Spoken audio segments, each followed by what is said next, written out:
One of the things that has significantly changed or directed the course of my career has been the understanding that the types of conditions that we focus on, being jaw pain and face pain, require a multidisciplinary approach in order to adequately address all the moving parts.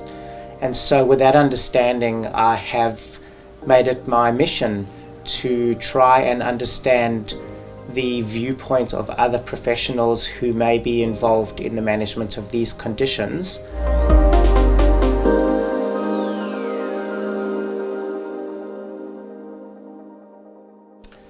My name is Darron Goralsky. I am a physiotherapist, originally from South Africa. I've been in the industry over 30 years. I am the clinical director and the founder of Melbourne TMJ and Facial Pain Centre. We're a clinic that focuses predominantly on jaw pain, face pain, and headaches. When I first arrived from South Africa, having worked in a clinic which did treat jaw pain, I was under the impression that I would find the same thing here in the physiotherapy industry. To my surprise, though, there were very few physiotherapists or osteopaths treating jaw or face pain, and it was mainly the dental profession who were tasked with that responsibility. That led me to really try and understand the viewpoint of the dental world in how they thought that these conditions should be best managed. And it became clear to me that temporomandibular disorders, which is just the umbrella term for these conditions, has a very large musculoskeletal component to it, albeit that the teeth can be involved, and we know things like stress and posture impact. At the end of the day, it's the joints and the muscles that are usually responsible for producing the pain associated with these conditions. And so I couldn't understand why there wasn't a physiotherapeutic involvement in the management of these conditions, albeit alongside a dental approach. And so I became really interested and passionate about changing that.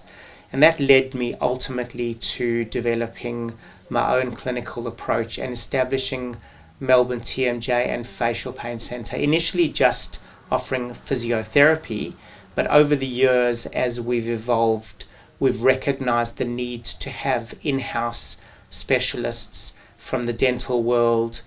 We have a GP who specializes in the use of Botox for recalcitrant conditions, and we have a functional breathing educator because we understand the role of breathing and the nervous system in these conditions as well.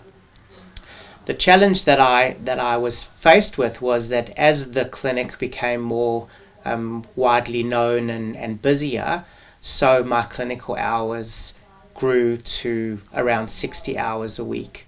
And 18 months before my 50th birthday, I recognized that I was on a path to burnout, something that can be really common in the allied health world where we're trading time for our income. And I made a decision to change course with my business approach to the extent that I needed to train others in my clinical methodology and ultimately allow myself to stop consulting so that I could focus on supporting my team, which is what I managed to achieve about 7 years ago. Two things make this a unique joint in the body. Number one, you only have one mandible bone that serves both the left and right jaw joints. So in effect, if something is happening on one side, it's going to impact what's going on the other side.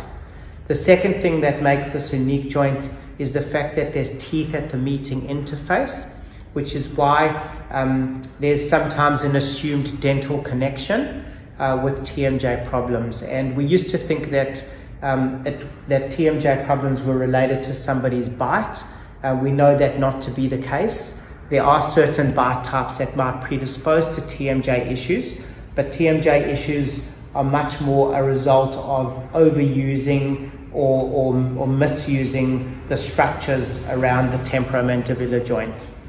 So it's a musculoskeletal injury, and that's why we would get lots of dental referrals once the dentist has ruled out a dental cause. One of the things that has significantly changed or directed the course of my career has been the understanding that the types of conditions that we focus on, being jaw pain and face pain, require a multidisciplinary approach in order to adequately address all the moving parts. And so with that understanding, I have made it my mission to try and understand the viewpoint of other professionals who may be involved in the management of these conditions. I'm very passionate about the field that we're in and the fact that we are leaders in this area clinically, and that we have people on our team that are on the same journey as us. It's so rewarding to see a new therapist join our team and develop skills that ordinarily they wouldn't have had from their base training or from experience in other clinics. And we get so many wonderful reviews from patients thanking us profusely for changing their lives. It's very, very rewarding work. And having stepped into a non-consulting role where I can focus on supporting my team and expanding our clinical offering and educating beyond the clinic, is very rewarding to me. I've never loved my career as much as I love it at the moment. I've been involved in education for a number of years, whether it's lectures at conferences or in-service training for GPs or dentists at their clinics, as well as training our team internally. A number of years ago, I started running a 5-hour masterclass in the management of temporomandibular disorders for a dental audience. And this was as part of a 6-day mini residency delivered by our principal dentist. He encouraged me to actually develop my own course. This has been a goal for a number of years.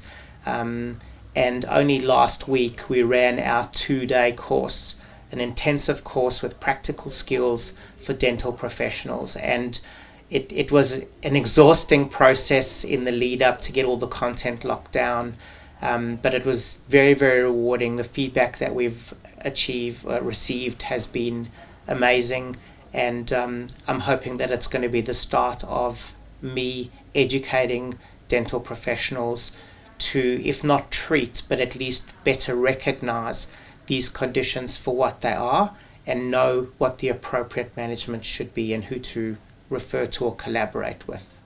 In our sector, working specifically with these conditions, we're definitely seeing a trend towards more of a multidisciplinary approach. And I'm part of a number of different associations that recognize the need for collaborative care.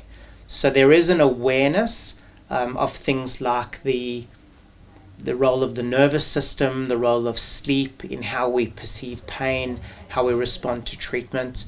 And it's encouraging to see that this awareness is growing and that people are wanting to collaborate rather than practicing just in their own silos. My advice to anybody looking to get into this sector is to be inquisitive and to think outside of your own professional training. And what I mean by that is, if you're a physiotherapist, collaborate with people that are not physiotherapists, that have a different viewpoint on the same conditions that you may be treating. And this has been key for me to be able to broaden my understanding and my scope. And that has allowed us to then increase our clinical offering to better service these patients.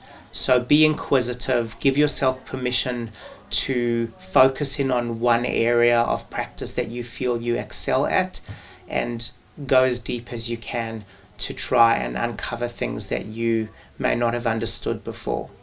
I think my passion is driven from the sense of gratitude that I get from patients who say that we've changed their lives for the better.